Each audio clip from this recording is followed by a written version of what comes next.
justamente hay varias noticias que nos convocan para conversar con Alberto. Una de ellas es, bueno, la Asamblea ya aprobó el presupuesto para el siguiente año y bueno, hay muchos cuestionamientos respecto a este presupuesto general del Estado que sigue con las cuentas en rojo. Por ejemplo, hablemos de lo que ha pasado en 2025, a inicios del último mes de este año que ya se acaba, el gasto público ya supera los ingresos en 3.424 millones de dólares, una diferencia o brecha de recursos que se le conoce como el déficit fiscal y el gobierno debe pagarlo con préstamos.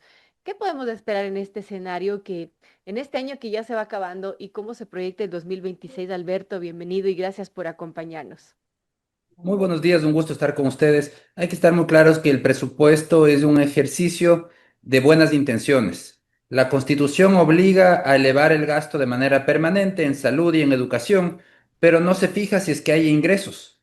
Hay un error conceptual en la misma Constitución que no hace ningún sentido obligar a elevar gasto cuando lo que debería hacer es distribuir los ingresos, lo que se tiene, que más ingresos vayan a salud y educación, pero la Constitución no hace caso a eso y va al gasto. Entonces, el resultado es que hay que presupuestar año tras año un gasto que no se va a realizar porque no existen los ingresos para hacerlo. Por eso, mucho más relevante para poder analizar la situación fiscal es ver la ejecución presupuestaria y ver la programación que está de la mano del Fondo Monetario Internacional. Eso nos dice mucho más por dónde van a ir las cosas que un presupuesto lleno de buenas intenciones, no solo este año, sino de manera permanente, año tras año se termina presupuestando lo mismo, y al Claro. final del día es un presupuesto que no se puede ejecutar porque está alejado de la realidad.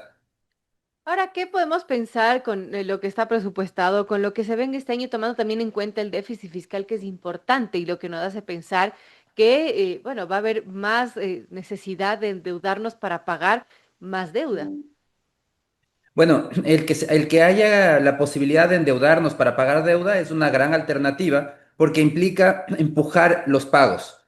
El peor de los escenarios sería que nos toque pagar todas las deudas hoy, que no tengamos cómo financiarla. Esto es como una refinanciación. Entonces, realmente es una gran alternativa que podamos conseguir deuda y probablemente el próximo año vamos a poder ya regresar al mercado de capitales. ¿Para qué? Para refinanciar las deudas que vencen, para no tener que pagarlas, sino posponerlas en el tiempo y pagarlas en el futuro. Eso es lo mejor que se puede hacer en materia financiera, para evitar ese peso que tendría en el corto plazo el tener que pagar todas las deudas. Y por eso es una buena noticia por el lado fiscal. Hay buenas noticias.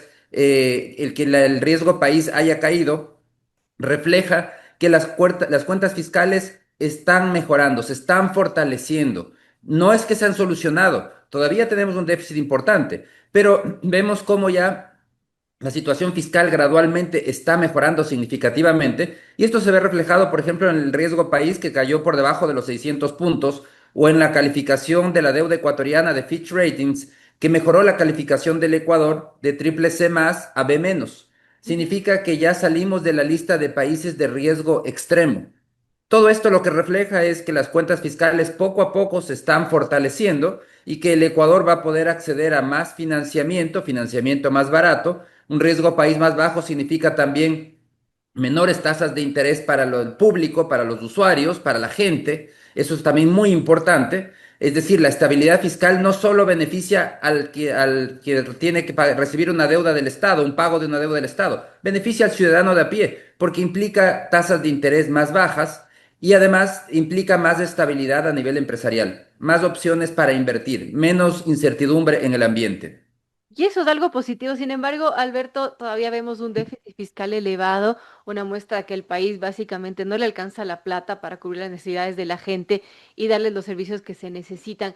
¿Cómo bajar ese déficit? ¿Por qué pensar que es tan elevado? Siempre cada cierre de año tenemos un déficit fiscal importante. Lo que sucede es que hay una presión permanente por seguir elevando el gasto. Por eso es que el déficit es elevado, es porque estamos gastando mucho. Y por ahí, muy irresponsablemente, hay quienes dicen, ah, el problema es la deuda, es que tenemos que pagar mucho en deudas. El problema no es la deuda por ningún lado.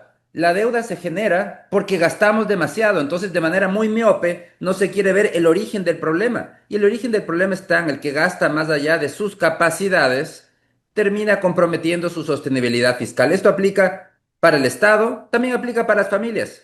Cualquier ciudadano que gaste más allá de sus capacidades terminará endeudándose y terminará en una situación fiscal insostenible. Lo mismo aplica para el Estado. Entonces, el desafío por el lado fiscal es contener el incremento del gasto y darle calidad al gasto. Ese es un gran desafío pendiente, porque el Claro. Estado gasta cada día más, el gasto sigue subiendo, sobre todo el gasto corriente, la población exige más y más y más gasto, pero al final del día, ese más gasto no se ve reflejado en más calidad de vida para la población. No se trata, la cuestión no es gastar más, la cuestión es gastar mejor, gastar en lo que sí le cambie la vida al ciudadano, en salud, educación, seguridad, y no simplemente seguir gastando en infinidad de temas que al final del día no le mejoran la vida a la situación. Ese es un cambio de paradigma que se requiere a nivel de la sociedad ecuatoriana.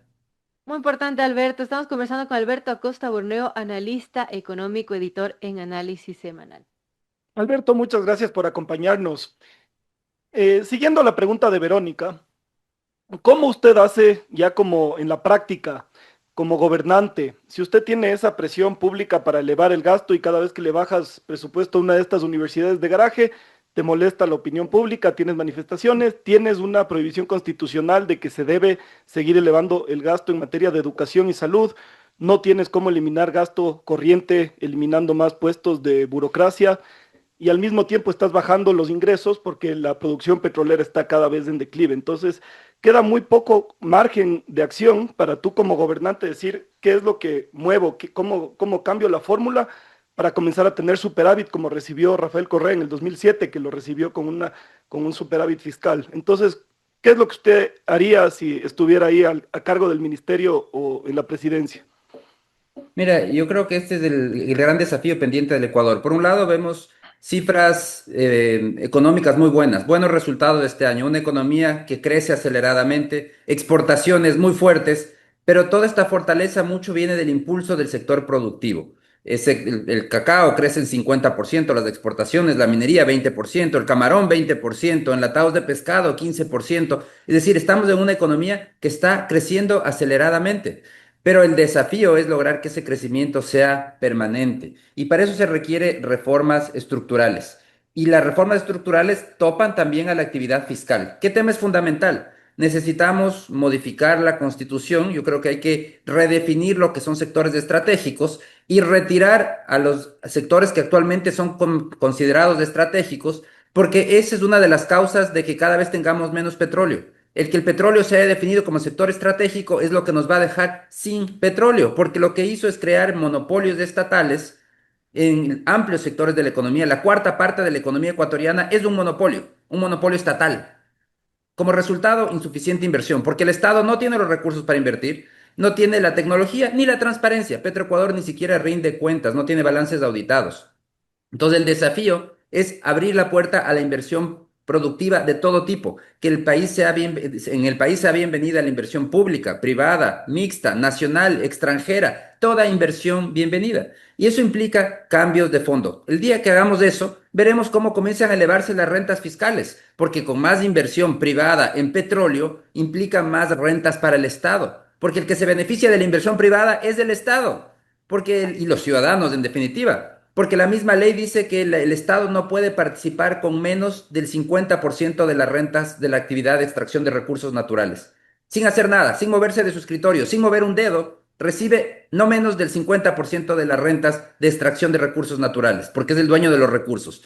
Entonces, el beneficio sería inmediato. Tendríamos una economía donde hay más inversión en todas las áreas, tendríamos como resultado un Estado que también va a tener mucho más recursos para poder seguir trabajando por el lado del gasto. Pero y a nivel del gasto, también el desafío pasa por seguir priorizando. Hay que ser claros, yo creo que hay que cerrar una cantidad de instituciones estatales que no agregan ningún valor para poder destinar cada vez más recursos a lo que sí agrega valor. ¿Qué valora la población? El servicio público que recibe, salud pública de calidad, educación pública de calidad, seguridad. Hacia allá tienen que ir más recursos y no solo más, sino con más calidad. Entonces es un cambio de paradigma tratar de seguir enfocando la calidad, una auditoría de procesos, se podría contratar una compañía internacional especialista en procesos para mejorar la eficiencia de las actividades del Estado, solo en aquellas cosas que agregan valor, porque habrá otras que no agregan valor y que simplemente tienen que ser eliminadas, instituciones enteras que deben ser eliminadas porque no le agregan valor al ciudadano.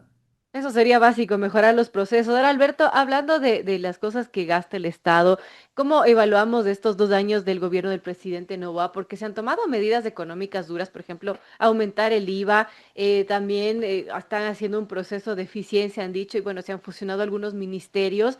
¿Cómo vemos todas estas medidas de cara a los resultados?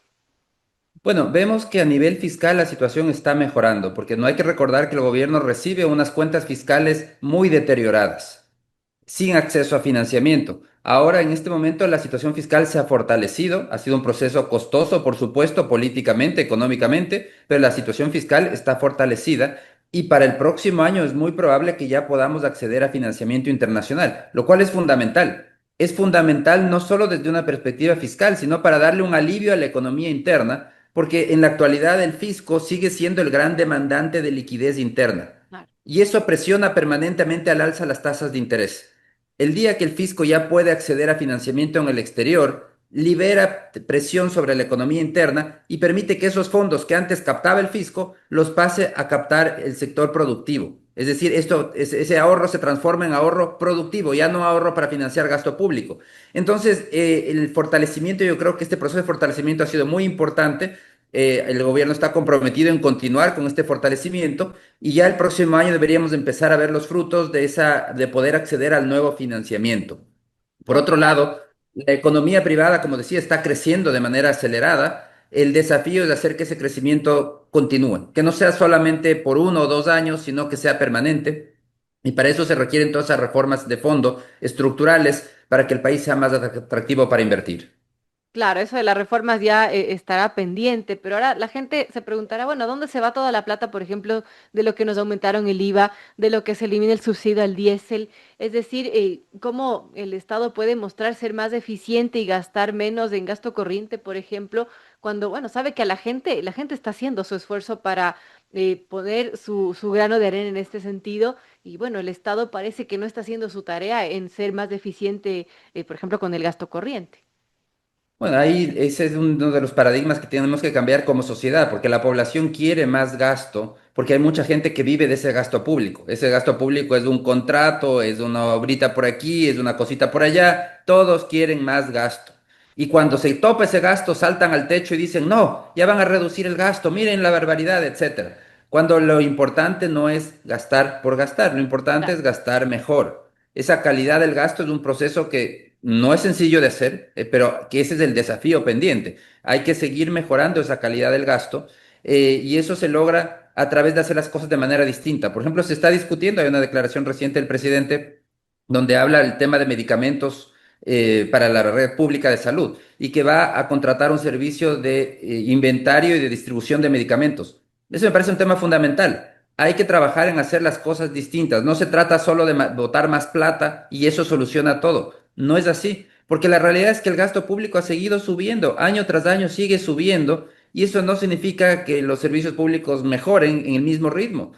Para que mejoren hay que hacer las cosas de manera distinta. Entonces el desafío de trabajar en la calidad del gasto es un desafío permanente que considero que sería muy importante contratar a alguien, una empresa especialista en procesos, una empresa internacional que no tenga intereses en el Ecuador o alguna consultora de primer orden a nivel global que revise los procesos del Estado, los vuelva eficientes, los digitalice y transformar una actividad que en este momento burocrática, llena de trámites, papeleos, transformarla en una actividad eficiente, digitalizada, que mejore el servicio al ciudadano.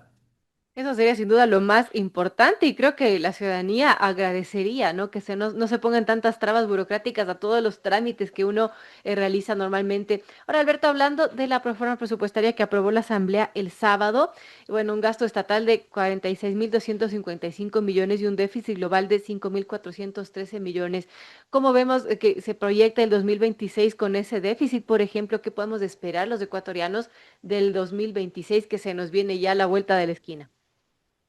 Bueno, lo que significa es que todavía las cuentas fiscales requieren de un financiamiento importante, pero que se van a abrir las opciones de financiamiento en el próximo año. El próximo año vamos a poder regresar al mercado de capitales, lo cual es muy positivo, y eso va a darle más sostenibilidad a las cuentas fiscales. Por otro lado, no hay que olvidar, como les decía, el presupuesto es un ejercicio de buenas intenciones. No todo el presupuesto se va a ejecutar ni por el lado de los ingresos ni por el lado del gasto.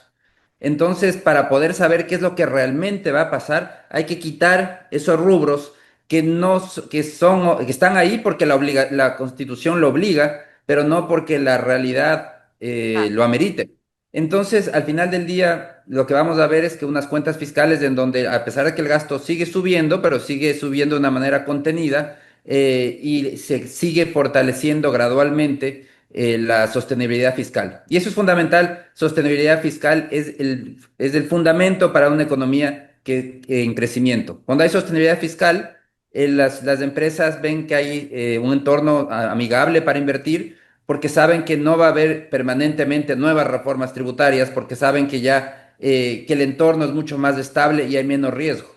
Y por eso es que la sostenibilidad fiscal permite, incentiva la inversión, el orden fiscal se siente al final del día porque la vida claro. se vuelve menos incierta y eso beneficia a los ciudadanos. Por eso es que es tan importante el orden fiscal, porque permite mejorar las condiciones para la inversión, permite abaratar el costo del financiamiento de los ciudadanos cuando van a pedir un crédito para comprarse un televisor, etcétera. Si Ujú. es que hay orden fiscal, el riesgo país es más bajo, y si el riesgo país es más bajo, también el costo de ese financiamiento va a ser más bajo. Entonces, vamos a decir que ha sido positivo estos 2 años de gestión. El gobierno de su lado ha hecho la tarea para que de alguna manera, bueno, como dice usted, podamos volver a los mercados internacionales. Yo creo que ha sido positivo por el lado fiscal, ha habido un cambio importante. Todavía esto de ninguna manera significa que ya está todo hecho, ni en el área fiscal ni en ninguna área. Podemos decir que está muchísimo por hacer, pero que ha habido pasos importantes, yo creo que sí. Y que el desafío más grande de este momento es esos cambios estructurales. ¿Cómo levantamos esos candados que impiden el crecimiento, que impiden la inversión en amplios sectores de la economía? Entonces tenemos que levantar esos candados para la inversión, para que el crecimiento sea sostenible, para que este 3,8 que se estima que va a crecer la economía este año, pueda ser no, un poco más, pueda ser un 5%, y no por un año o 2 años, sino por 10, por 5 décadas. Ese es el desafío del país y se puede hacer. Hay países en el mundo que lo han hecho. Aprendamos incluso de la experiencia, sin ir muy lejos, la experiencia peruana, como en 1993 con su nueva constitución pasaron de ser el país que menos inversión extranjera directa recibía a ser uno de los países de la región que más inversión extranjera directa recibe, sobre el 3% del PIB. El Ecuador también lo puede hacer y tenemos que trabajar en esas reformas que permitan dinamizar la economía a través de la inversión, que ese es el motor del crecimiento económico. Ese es el gran pendiente porque todavía hay mucho por hacer. Los indicadores son positivos, vemos cómo el empleo está repuntando, está mejorando también los indicadores de pobreza, ha caído la pobreza frente a los niveles que tuvimos cuando estábamos en medio de la crisis del COVID. Entonces vemos que hay indicadores positivos en la economía, pero esto debe continuar por varias décadas para poder salir del subdesarrollo.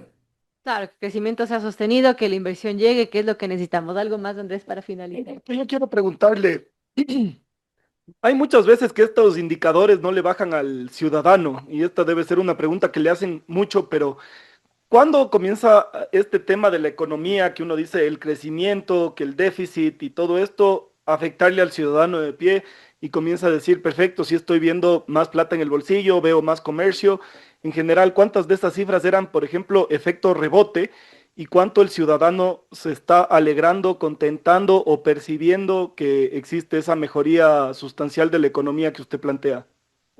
Bueno, lo que estamos viendo es que, por ejemplo, cuando las exportaciones crecen casi un 8%, eso significa más ventas, significa empleos reales que se están generando, que van desde la agricultura a transportistas, trabajadores de plantas procesadoras. Entonces, esto de aquí digamos, es falso que no se sienta en la economía doméstica o en la economía local. Lo que sucede es que todavía el crecimiento tiene que ser muy alto y por muchos años para poder acabar con la pobreza o acabar con el subdesarrollo. Entonces, estemos muy claros, cuando decimos que la economía está creciendo, no estamos diciendo que ya nos transformamos en Suiza, de ninguna manera. Todavía hay un camino por recorrer muy grande. Lo que estamos diciendo es que cambió la tendencia, que se está generando empleos, hay nuevos empleos que se están generando, nuevos ingresos que están recibiendo las familias, pero por supuesto que no son todas las familias que están recibiendo esos ingresos, sino las que están asociadas a estos sectores de fuerte crecimiento. Entonces, no es que no esté bajando estos buenos indicadores de la población, está bajando, pero está bajando en sectores asociados, por ejemplo, con la exportación, que es uno de los sectores más dinámicos de este momento. Entonces, quienes trabajan en esas áreas están sintiendo la mayor actividad económica. Pero claro, necesitamos que eso se sienta en todo el país, en todas las ciudades, en todas las áreas, y para eso se requiere de muchísimo más crecimiento. Y sí, una parte de este crecimiento de este año, de ese 3,8% que probablemente vamos a crecer este año, una parte es del rebote. El rebote yo lo defino como recuperar el terreno perdido. El año pasado la economía se contrajo 2%, el rebote es recuperar ese 2% que perdimos, el crecimiento sería lo que crecemos por encima de ese rebote. Entonces, si hay una parte que corresponde al rebote, pero hay que reconocer que estamos en una economía donde hay buenos indicadores por muchos frentes. Las exportaciones están creciendo, la liquidez de la economía también crece con mucha fuerza, la liquidez del sistema financiero y los depósitos están subiendo aceleradamente. Por eso es que las tasas de interés están cayendo también de manera generalizada, tanto tasas activas como tasas pasivas. Todo eso se ve y se siente en la vida de la gente. Pero al final del día, como digo, esto de aquí todavía el desafío es muy grande. Este tipo de crecimiento necesitamos tenerlo, incluso acelerarlo y tenerlo por muchísimos años para que toda la población pueda sentir y salir del subdesarrollo, que es el gran desafío del país. Gracias, Alberto Acosta Bernal, analista económico. Gracias, Alberto, por acompañarnos y darnos una visión de lo que han sido estos 2 años en el manejo de la economía y lo que nos espera para el próximo 2026. Gracias por estar con nosotros. Muchísimas gracias, siempre es un gusto.